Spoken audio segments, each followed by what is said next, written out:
আসসালামু আলাইকুম, স্বাগতম জানাচ্ছি বিবিসি নিউজ আন্তর্জাতিক সংবাদে। শুরুতেই সংবাদ শিরোনাম, এরপর বিস্তারিত।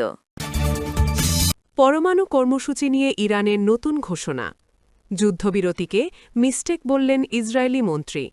যুদ্ধবিরতিতে ষড়যন্ত্র নিয়ে ট্রাম্পকে এরদোয়ানের সতর্কবার্তা। দর্শক, এতক্ষণ শুনছিলেন সংবাদ শিরোনাম।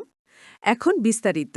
আপনি যদি ইসরায়েলের ধ্বংস চান এবং মুসলিমদের পাশে থাকেন, তাহলে ভিডিওতে লাইক করে চ্যানেলটি অবশ্যই সাবস্ক্রাইব করে দিবেন এবং আপনার মূল্যবান মতামত অবশ্যই কমেন্টে লিখে জানিয়ে দিবেন। এখন বিস্তারিত। পরমাণু কর্মসূচি নিয়ে ইরানের নতুন ঘোষণা।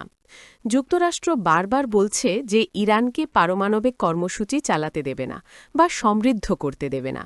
এমনকি চলমান শান্তি চুক্তির আলোচনারও অন্যতম গুরুত্বপূর্ণ এজেন্ডা হল তেহরানের পরমাণু কর্মসূচি।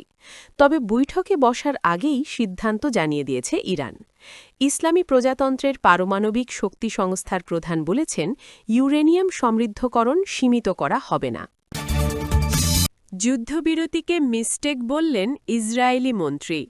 ইরানের বিরুদ্ধে ৪০ দিন ধরে যৌথ আগ্রাসন চলাবস্থায় হঠাৎ করে যুদ্ধবিরতির ঘোষণা দেন মার্কিন প্রেসিডেন্ট ডোনাল্ড ট্রাম্প।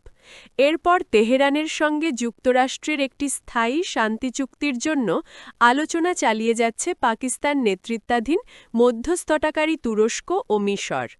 যুদ্ধবিরতি ঘোষণার ৪৮ ঘণ্টা না পেরোতেই এটিকে মিস্টেক বা ভুল বলল ইসরায়েল।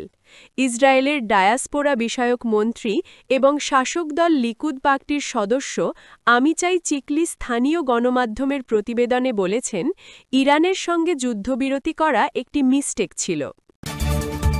যুদ্ধবিরতিতে ষড়যন্ত্র নিয়ে ট্রাম্পকে এরদোয়ানের সতর্কবার্তা।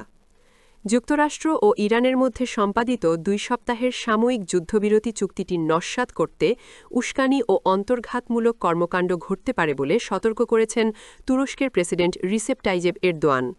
বুধবার ৮ এপ্রিল মার্কিন প্রেসিডেন্ট ডোনাল্ড ট্রাম্পের সঙ্গে এক ফোনালাপে তিনি এই আশঙ্কা প্রকাশ করেন।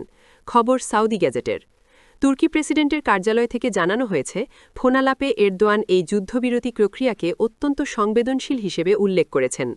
তিনি বলেন, শান্তি স্থাপনের এই সুযোগকে কোনোভাবেই নষ্ট হতে দেয়া যাবে না।